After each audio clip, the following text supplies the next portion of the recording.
Autre actualité, l'impact des mutations numériques dans la sous-région Afrique centrale. On en parle pour la suite.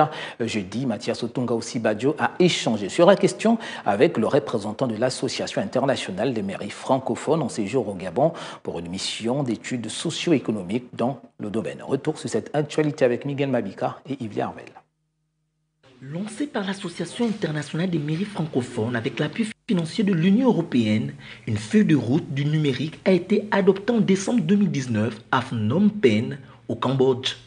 Disposée à accompagner ces villes membres dans la transition numérique, l'AIMF se propose de soutenir une étude d'impact au Gabon.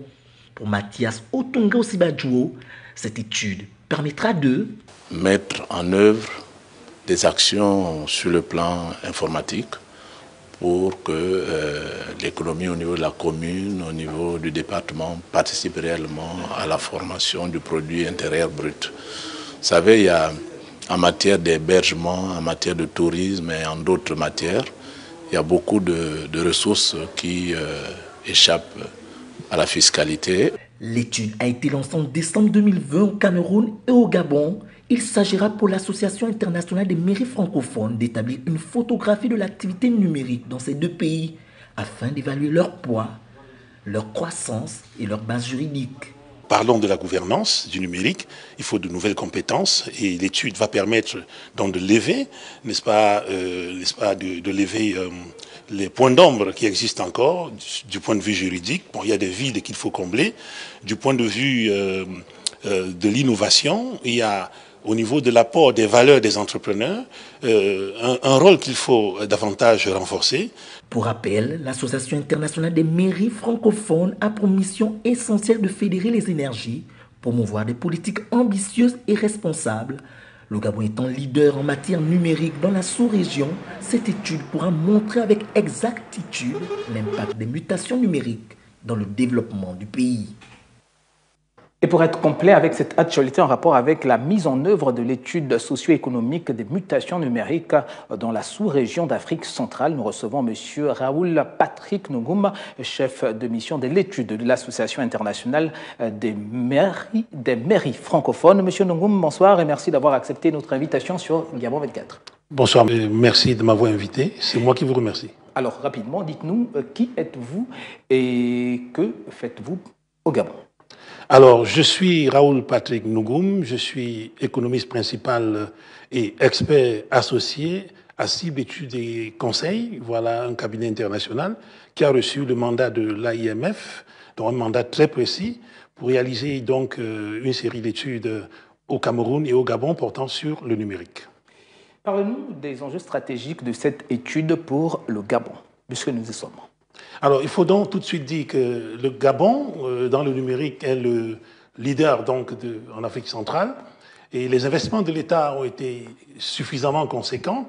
Mais il faut également dire qu'en 2019, le Gabon a quand même réalisé environ sur le secteur du numérique près de 249 milliards.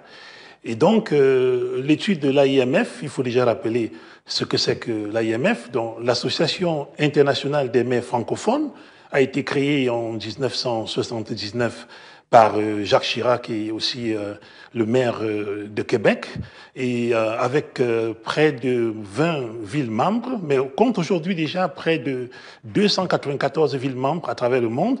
Et en 2010 déjà, pour mesurer un peu le poids financier de l'AIMF, le budget de l'AIMF pesait près de 6 milliards, n'est-ce pas, d'euros.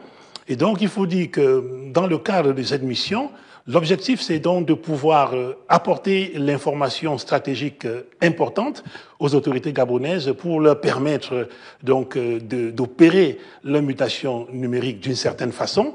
Il faut également rappeler que le Gabon a suffisamment investi donc dans ce secteur, comme je viens de vous le faire savoir.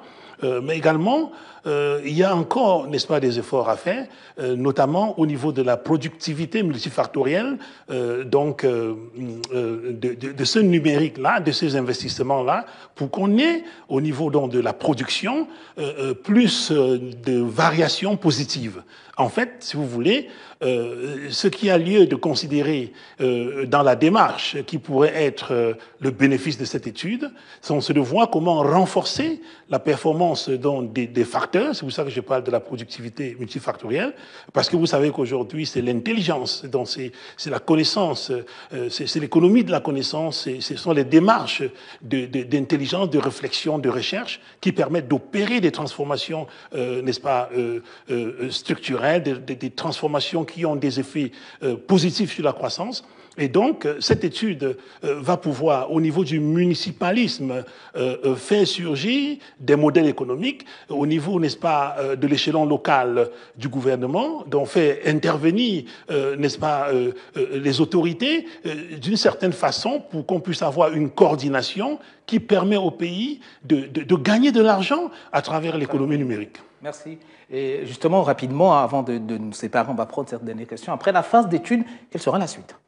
Après la phase d'étude donc de l'Association internationale des maires francophones dont nous avons la charge, donc il y aura lieu donc de revenir ici à Libreville faire une restitution de cette étude aux autorités. Donc lors de mon passage, j'ai d'ailleurs rencontré plusieurs autorités qui ont été très intéressées et qui ont salué cette initiative de l'AIMF. Donc il y aura une restitution et la troisième phase, ça va être donc le soutien que l'AIMF apportera donc aux maires et aux autorités gouvernantes donc qui ont des intérêts dans le numérique.